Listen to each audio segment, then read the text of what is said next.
തെറ്റിദ്ധരിപ്പിക്കുന്ന പരസ്യങ്ങൾ സംപ്രേഷണം ചെയ്തെന്ന കേസിൽ പതഞ്ജലി സഹസ്ഥാപകൻ ബാബ രാംദേവ് നേരിട്ട് ഹാജരാകണമെന്ന് സുപ്രീം കോടതി. നേരത്തെ നൽകിയ ഉറപ്പുകൾ പതഞ്ജലി ലംഘിച്ചെന്ന് കോടതി നിരീക്ഷിച്ചു. രാധാകൃഷ്ണൻ ഡൽഹിയിൽ നിന്ന്. വിവരങ്ങൾ എന്തൊക്കെയാണ്?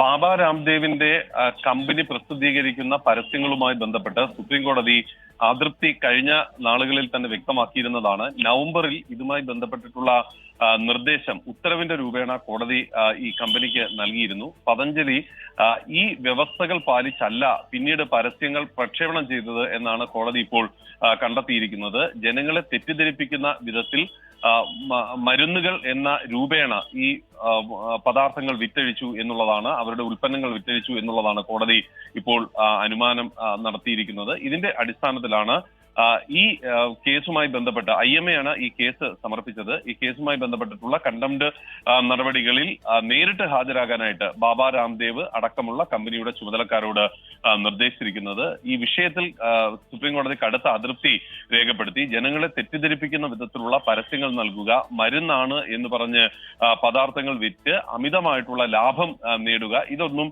അംഗീകരിക്കാൻ സാധിക്കുന്ന ഒന്നല്ല എന്ന നിലപാടാണ് കോടതി സ്വീകരിച്ചത്. ഇതിന്റെ അടിസ്ഥാനത്തിലാണ് ഈ നടപടികൾക്ക് തുടർച്ചയായിട്ട് ബാബ രാംദേവിനോട് നേരിട്ട് കോടതിയിൽ ഹാജരാകാൻ നിർദ്ദേശം നൽകിയിരിക്കുന്നത്. ശരി, രാധാകൃഷ്ണനാണ് വിവരങ്ങൾ നൽകിയത്.